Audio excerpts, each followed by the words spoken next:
يا متصور رحمة الله وبركاته. كيف انتم؟ اليوم احنا اجتمعنا من قبائل اليمن كلها، من شرقها من غربها لا شمالها للجنوب. احنا يمنيين، قد تفرقنا الاحزاب، قد تفرقنا السياسه، قد يفرقنا ما فرقنا، ويجمعنا حب الوطن وحب القبيله.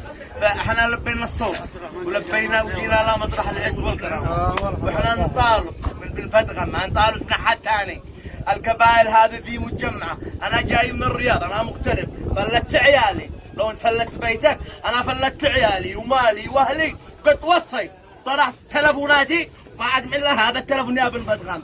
انا ابعد نفسي لله، لان التلفونات ذي جنبري قرع يا اما ترتفع المعنويات ولا تهبط، فلكن خلوها مرفوعه. والبوصله لا ماشي، احنا عشان ندي لحقتنا كلنا ويني، ولا حبسوها عشان ندي لحقتنا، واليمن تجمعنا وحب اليمن.